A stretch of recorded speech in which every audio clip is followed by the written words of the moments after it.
Halo, saya mahasiswa Teknik Industri Ibrahim Abdirabihi akan memberikan materi untuk VBL kali ini.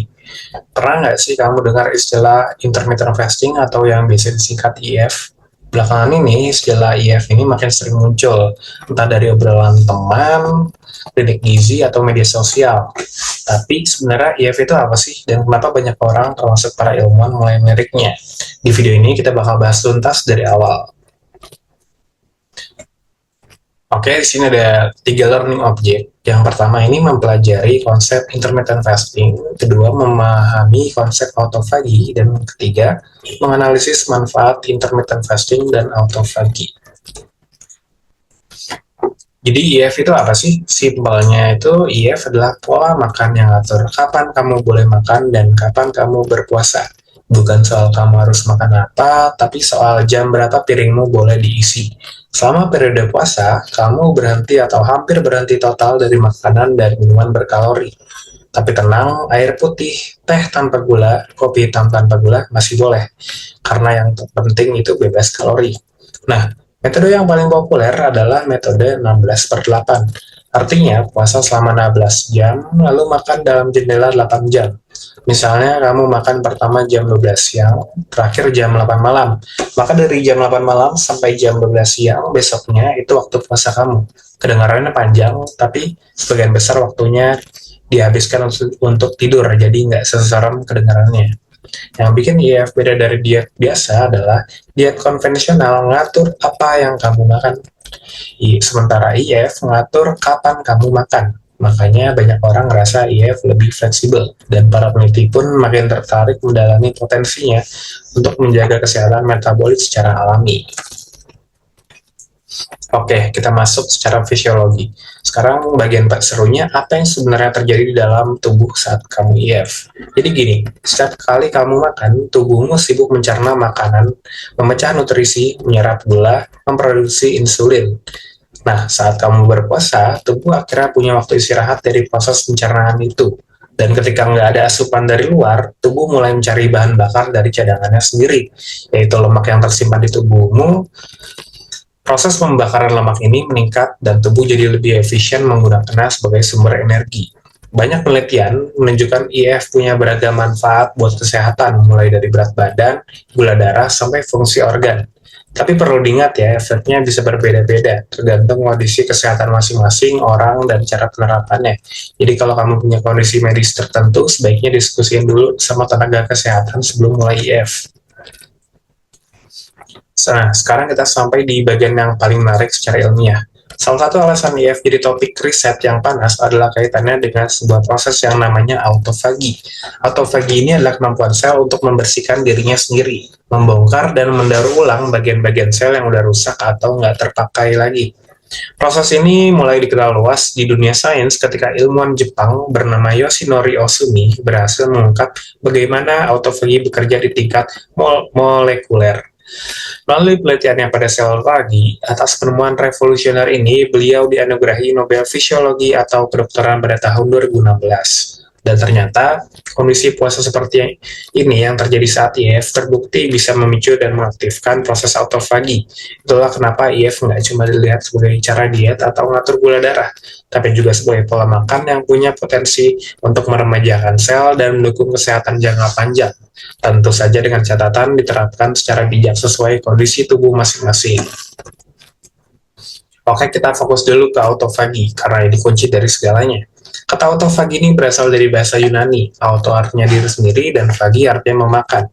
Jadi secara harfiah, autofagi berarti memakan diri sendiri. Maksudnya yang dimakan itu sel. Tapi maksudnya, sel punya sistem pembersihan dan daur ulang internal yang canggih. Jadi ketika ada komponen sel yang rusak, tua, atau nggak berguna lagi, sel nggak langsung buang gitu aja. Sebaliknya, sel mendaur ulang komponen itu untuk dijadikan bahan baru yang bisa dipakai lagi. Bayangkan seperti pabrik daur ulang di dalam sel, sampah masuk, keluar jadi bahan baku baru. Efisien kan? Nah, sekarang kita lihat di prosesnya step by step biar makin kebayang. Pertama, di dalam sitoplasma sel, atau yang biasa disebut sitosol. Ada komponen-komponen yang udah rusak dan nggak terpakai lagi.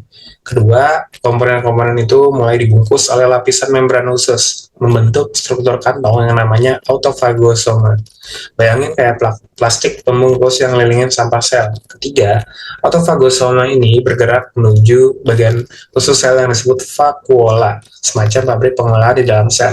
Keempat, gitu sampai di vakuola, autofagosoma ini berubah menjadi autophagic body dan mulai diproses di sana. Kelima, dan ini bagian yang paling keren karena komponen di dalamnya dipecah menjadi molekul-molekul sederhana seperti asam amino.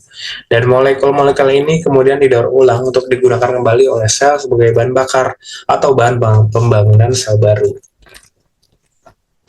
Oke, sekarang pertanyaannya gimana IF bisa memicu autofagi? Jadi gini, saat melakukan IF, tubuh nggak dapat asupan energi dan makanan selama beberapa jam. Kondisi kelaparan ini memicu tiga hal sekaligus di dalam tubuh. Satu, kadar insulin turun karena nggak ada gula baru yang masuk. Tubuh nggak perlu produksi banyak insulin, dan insulin rendah ini jadi sinyal penting buat tubuh untuk mulai beralih ke mode pembersihan. Dua, sel mengalami stres ringan yang positif. Para ilmuwan menyebutnya good stress atau hormesis. Stres ringan ini bukan berbahaya, justru sebaliknya ini membangunkan mekanisme perbaikan sel. Tiga, autofagi aktif. Karena sel mulai kelaparan, ia otomatis mencari sumber energi cadangan. Salah satunya dengan membongkar komponen sel yang rusak dan menggunakannya sebagai bahan bakar. Nah, sekarang kita bahas manfaatnya, dan ini banyak banget. Kita bedah per organ. Untuk otak, IF ternyata bagus banget buat otak karena membantu melindungi sel saraf, memperbaiki fungsi kognitif alias kemampuan berpikir dan mengingat, dan berpotensi menurunkan risiko penyakit neurodegeneratif seperti Alzheimer dan Parkinson. Peradangan dan stres oksidatif di otak pun berkurang. Pada jantung, IF bisa membantu menurunkan tekanan darah dan secara umum mendukung kesehatan jantung serta pembuluh darah. Untuk hati, saat berpuasa, hati beralih memecah lemak jadi energi. Ini bikin produksi lemak jahat seperti VLDL dan trigliserida berkurang, dan sensitivitas insulin pun membaik, yang artinya kadar gula darah lebih terkontrol. Pada saluran pencernaan, usus juga dapat manfaatnya. IF membantu regenerasi sel saluran cerna, menjaga keseimbangan mikrobiota usus alias bakteri baik di perut, dan mengurangi peradangan. Sistem pencernaan seakan dapat waktu riset yang dibutuhkan. Pada sistem reproduksi, IF juga berkaitan dengan peningkatan hormon seksual yang berperan penting dalam kesehatan reproduksi. Dan pada kulit dan otot, IF berkaitan dengan peningkatan hormon pertumbuhan yang mendukung pembentukan otot, regenerasi jaringan, dan bahkan bisa memperbaiki kualitas kulit. Sekarang kita rangkum semuanya. IF dan autofagi itu ibarat dua sahabat yang saling melengkapi. Jadi saat kamu berpuasa, tubuh kekurangan asupan energi, dan kondisi itu jadi pemicu buat autofagi untuk aktif. Sel mulai bersih-bersih, mendaur ulang komponen yang rusak, dan menggunakan lagi sebagai sumber energi. Hasilnya sel lebih sehat, metabolisme lebih efisien, dan potensi penjagaan penyakit degeneratif pun meningkat. Jadi IF bukan sekedar cara diet, tapi IF adalah cara tubuh kamu untuk mengoptimalkan sistem perbaikan alaminya sendiri yang udah ada sejak lama. Cuma emang perlu diaktifkan aja lewat pola makan yang tepat. Berikut adalah referensi dari jurnal yang bisa dibaca. Jadi itu dia pembahasan untuk hari ini tentang intermittent fasting dan autofagi. Semoga sekarang ada gambaran lebih jelas tentang IF, dan nggak cuma soal kapan makan, tapi juga soal apa yang terjadi dalam tubuh ketika kamu memilih untuk berpuasa. Terima kasih sudah menyaksikan video ini. Sampai jumpa.